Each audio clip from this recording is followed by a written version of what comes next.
भावना finally आपण इरोडला गाडी खाली केली बघा आणि तिथनं निघालो आपण बेंगलोरला, कारण मला तर जोगडा काय होत नव्हतं. काढली गाडी धरला सूर बघा बेंगलोरच्या दिशेनं, कारण इकडे तामिळनाडूत पोंगलच्या सुट्ट्या लागल्यामुळे म्हणलं कल्टी मारायला लागत्या. दिवसभर थांबलं म्हणलं काय जुगाड लागतंय का नाही, पण कशाचं काय राव काय मालच नाही. मग मारली बघा कल्टी तिथनं बेंगलोरच्या दिशेनं. तवर पॉट लागले एवढाय म्हणलं मालक भुका लागला, मग शेरे पंजाब दाबा लागला. तिथं थांबलं बघा जेवायला. येताना आपल्याला जोडीदार भेटला आपला सादिक. मग काय जेवण मग घेतलं बघा शेवभाजी. म्हणलं लाव दा ना का आता मस्त पैकी टकाटक असं जेवण झालं. म्हणलं ओके मध्ये थँक्यू कार्यक्रम.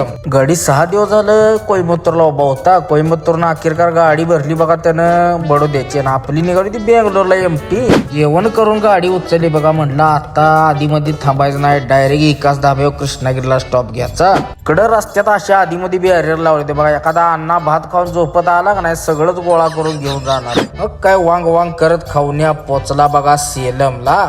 धरमपुरीच्या घाटात आलं बघा. नेहमीप्रमाणे जाम लागलेलंच होतं आणि वाघ पोचला की बघा डायरेक्ट कृष्णागिरीच्या टोल वर. रस्त्यानं बघा ह्यो गाडीवाला चालला होता. कसलं पक्षी भरून चालला होता काय माहिती. सगळं क्याव क्याव क्याव आवाज करत होता रस्त्यानं. साध्या काय मागत झोपला. आपण पोचलो बघा डायरेक्ट विकास धाब्यावर. लावली गाडी एक साईडला आणि मारली बघा पडी. म्हणलं आता झोपूया बघू आता जो काय विषय असेल तो सकाळ. Good night. सकाळ निवांत उठलो बघा. म्हणलं सुट्टीच आहे आज, काय दिवस घालवायचा इथंच. पैकी खावण्यात झाला बघा टकाटक फ्रेश झाला. धन्नूला पहिली पार्किंगला खाली आणून लावली. म्हणलं आता पोटाचा बघायला लागतंय. मग आपली फेवरेट घेतली बघा शेंग भाजी. तर बघा शेंग भाजी एक नंबर टॉपची बनवते ती. मग काय मस्त पैकी रोट्या शेंग भाजी निभार लावला दणका. एक नंबर भागात टॉप असं जेवण झालं. हा गाडीकडे आलो बघा. थोडासा टाइमपास केला आणि वाघानं धरला बघा रस्ता बेंगलोरच्या दिशेनं.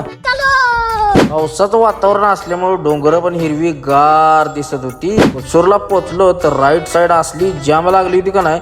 लय बेकार जाम लागलं होतं. लांबड्याच्या लांबड 3 किलोमीटर पोचलं. एकदाच बॉर्डरला बघा तामिळनाडू बॉर्डर क्रॉस केली. चहाच म्हटलं 2 घोट घेऊया त्याशिवाय समाधान वाटणार नाही. तोवर तिथं आपला जोडीदार प्रशांत पाचूक त्याला बघा ओडिसाहून आला होता भाऊ. दिवसभर बॉर्डरला थांबलं. म्हणलं हिकंडच काहीतरी निघाल, पण कशाचं काय राव काय मालच नाही. मारली कल्टी मग बमसुंदरा पार्किंगच्या दिशेनं. भुका लागल्या होत्या. मग काय संदीप शेठ भेटलं होतं आपलं पुण्याचं. मस्त पैकी सापडवर लावला बघा दणका. टाइमपास केला जरा. गाडीत येऊन पडलो बघा. भावानं जय महाराष्ट्र. भेटू उद्याच्या ब्लॉग मध्ये. Good night.